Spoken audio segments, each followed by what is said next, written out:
Boa noite, senhoras, boa noite, senhores. Terça-feira, TV Guará, Avesso. Hoje nós vamos conversar com um membro do poder que atualmente no Brasil está mais em evidência. O poder legislativo está sob suspeita, da maioria dos eleitores.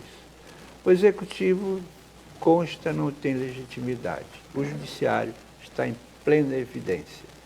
Seguro, tranquilo, tocando barco. Nós vamos conversar com um dos integrantes desse poder. Nós vamos conversar com o juiz federal, Roberto Veloso. Boa noite, doutor. Boa noite, é um prazer, uma honra estar aqui na TV Guará para conversarmos sobre o judiciário, que é o poder que eu integro. Isso. Doutor, veja bem, o senhor acaba de terminar o mandato de presidente da Associação dos Juízes Federais. Isso. Brasília sede, não é isso? Isso. Brasília. E uma coisa, doutor, qual é a prioridade da associação? Garantir a independência dos juízes. Essa dependência, ela corre riscos? Corre. Que Sérios tipo de riscos. riscos? Uma das lutas que nós enfrentamos durante o meu mandato foi em relação ao projeto de lei do abuso de autoridade. Sim. O abuso de autoridade, ele existe, inegavelmente. A lei atual é uma lei ainda da década de 60 e precisa efetivamente de melhoras, precisa de atualização. Contudo, sob o argumento da necessidade de atualização, se estava querendo criminalizar a atividade cotidiana do juiz. Só para nós termos um exemplo, eu sou juiz criminal. Diariamente... E eleitoral também. Fui juiz eleitoral Sim. também, sim. Diariamente, a função do juiz eleitoral é decretar prisão preventiva, decretar uma busca e apreensão, realizar uma escuta telefônica. Do criminal. Do criminal. Sim. Porque hoje, as organizações criminosas, elas se aperfeiçoaram de uma tal maneira que a polícia, o Ministério Público e a Justiça precisam de meios, de instrumentos para enfrentar essa criminalidade. Eficientes e pouco burocráticos. Exatamente. Precisa de meios eficientes. O sigilo bancário, a quebra do sigilo bancário, a escuta telefônica, a infiltração de agentes. Tudo isso são medidas necessárias. Doutor, deixa eu interromper uma pergunta. Os senhores, um juiz federal criminal, navega num mar perigoso. O senhor sofre ameaças? Já sofreu? Há a possibilidade de um juiz sofrer ameaças? Não, nós temos... Veladas, mas ameaças. Não, nós temos inúmeros colegas que estão sob proteção armada. Um deles é, inclusive, ministro do Supremo Tribunal Federal, que é o ministro Edson Fachin. E está sob proteção armada, porque as ameaças já se tornaram bastante evidentes. Então, o juiz ele está sob proteção armada. O juiz Sérgio Moro está sob proteção armada, o juiz Marcelo Bretas e outros tantos juízes brasileiros que passam pela mesma situação. A ameaça, como o próprio nome já diz, ela visa a intimidação. E essa intimidação, ela afeta justamente o objetivo maior da associação, que é a independência. E fazer justiça. Faz com que o juiz, pretende fazer com que o juiz atue sob coação. Ou seja, que o juiz tenha medo ao decretar uma prisão, ao decretar uma busca e apreensão. E esse era o objetivo do projeto de lei do abuso de autoridade.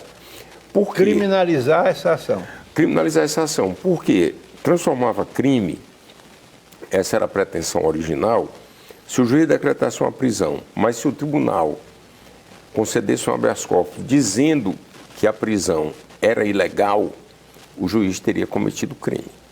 Se o juiz decretasse uma escuta telefônica, o tribunal dissesse que era ilegal, o juiz estaria cometendo crime.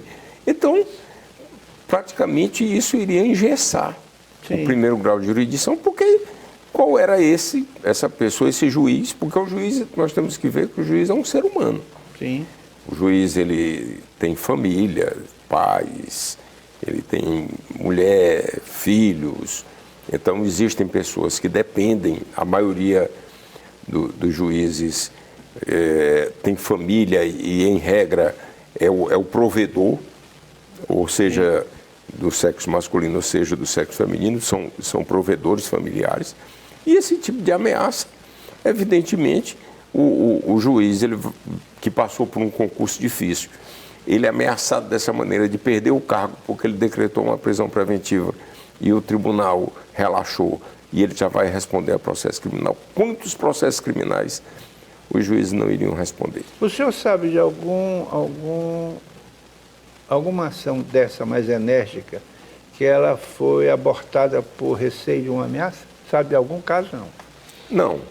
Eu sei de caso de pessoas, por exemplo, o juiz federal Sérgio Moro, ele ingressaram com inúmeras representações contra ele no Conselho Nacional de Justiça, visando intimidá-lo.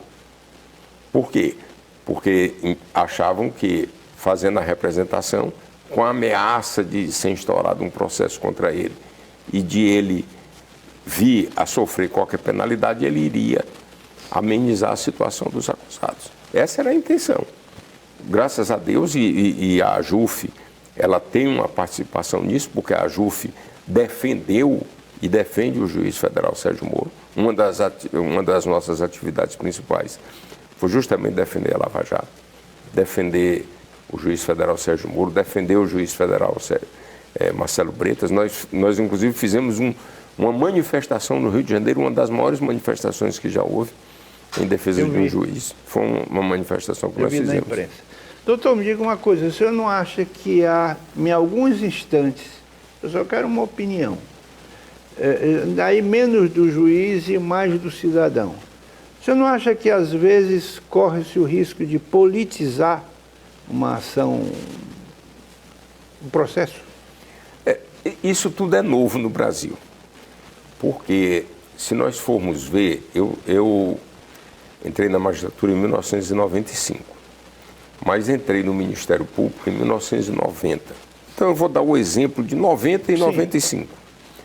Em 1990 sequer havia internet. Em 95, quando eu entrei na magistratura, a internet estava começando, que ela começou de 90 a 95. Os telefones celulares, apenas algumas cidades havia serviço de telefone celular.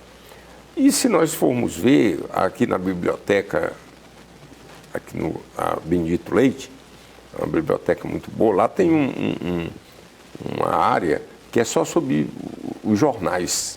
Os jornais de toda a época, eles estão lá colecionados.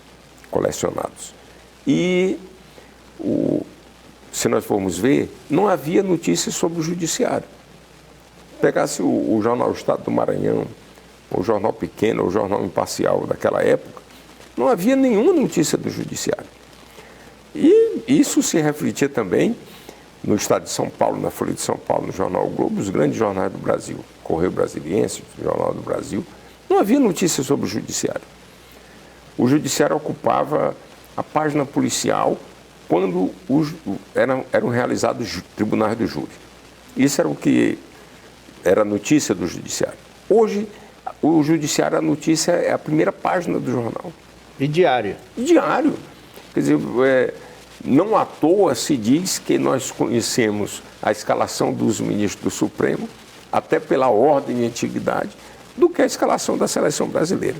Em 1970, nós declamávamos a escalação do escrete de ouro, do escrete canarinho, sem titubear. Hoje nós escalamos os 11 ministros do Supremo sem titubear, mas a seleção brasileira ninguém sabe a escalação. Me diga uma coisa, o senhor acha que essa visibilidade Ela não pode criar um halo de vaidade ao redor dos ministros, ele se sentir... Primeiro, a palavra do ministro é a palavra final. Cumpra-se. Acabou. O juiz falou, está falado. O senhor não acha que isso pode criar um halo de vaidade ao redor do ser humano que o juiz, no fundo, é? Não, é preciso dizer justamente o seguinte. Foi a sua primeira palavra. O legislativo está em descrédito. Tá. Então, o que é que acontece hoje no Brasil? É que o legislativo não está decidindo, não está votando as grandes questões nacionais. Não tem legitimidade para fazer. Exato. Então, o legislativo poderia discutir o foro privilegiado, não discute. O legislativo poderia discutir a fidelidade partidária, não discute. O legislativo poderia discutir o casamento homoafetivo, não discute, não vota. Então, isso tudo está sendo transferido para o judiciário. Por quê? Diante da inércia do legislativo, que não quer se imiscuir em matérias polêmicas, isso leva para o judiciário. Então, o foco sai do legislativo e vai para o judiciário. O senhor é contra ou a favor do foro privilegiado? Eu sou a favor do fim do foro privilegiado. Sim. O foro privilegiado ele tem que acabar. O senhor acha que vai acabar mesmo, rasando, acaba tudo? O Supremo já deu um passo importante, que é dar o foro só para os crimes durante o mandato. Mas é importante a questão. Mesmo a nossa proposta, que nós fizemos uma pesquisa, uma consulta na AJUF, mesmo a nossa proposta... E qual é a proposta dos senhores? Acabar o foro privilegiado para os crimes comuns. Os crimes de responsabilidade continua como está. Por exemplo, um crime de responsabilidade foi o que a acusação contra a ex-presidente Dilma. Foi julgado pelo Congresso Nacional. A Câmara recebeu a denúncia e o Senado votou, julgou, cassando o mandato. Esse tipo de procedimento continua. Nós não estamos dizendo para acabar esse foro. É um foro privilegiado, mas só que se refere a crimes de responsabilidade. O que nós estamos dizendo é o crime comum, ou seja, aquele crime que qualquer pessoa pode praticar. A corrupção, o homicídio, a lesão corporal, o furto, o roubo, o peculato. É evidente que, quando se fala no peculato, há uma figura também do particular que é a apropriação indébita.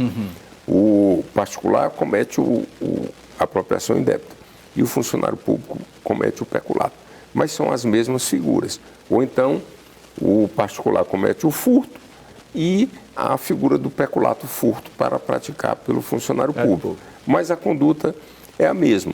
Quer dizer, esses crimes que são chamados crimes comuns, todos devem descer para a primeira instância. Bom, podemos preservar algumas pessoas? É razoável. Não discordo que o presidente da República, os presidentes das casas legislativas, do Supremo, ou, aliás, do Senado e da Câmara, e o presidente do Supremo, fiquem com o foro privilegiado. 4 ou 5 pessoas, isso não causaria nenhum problema, nenhuma disfuncionalidade. Agora, como hoje é que nós temos só na Constituição Federal mais de 45 mil pessoas com foro privilegiado. É absurdo. Sem contar o foro estabelecido pelas constituições estaduais. Algumas constituições atribuem foro privilegiado a vereadores. Ora, mas isso então, não é inconstitucional? Quantos é inconstitucional naquilo que a Constituição regula, como, por exemplo, o Tribunal do Júri. Mas naquilo que não fere a Constituição Federal, isso estaria valendo.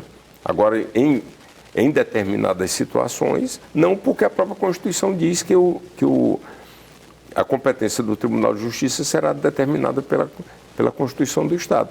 É o foro, por exemplo, dos deputados estaduais, é o foro dos secretários de Estado, que esses foros estão delimitados e estabelecidos na Constituição do Estado, não na Constituição Não, Federal. mas do Estado. Mas do Doutor, nosso primeiro bloco esgotou, o papo foi bom, passou depressa, a gente volta já. As senhoras e os senhores nos aguardem um instante só.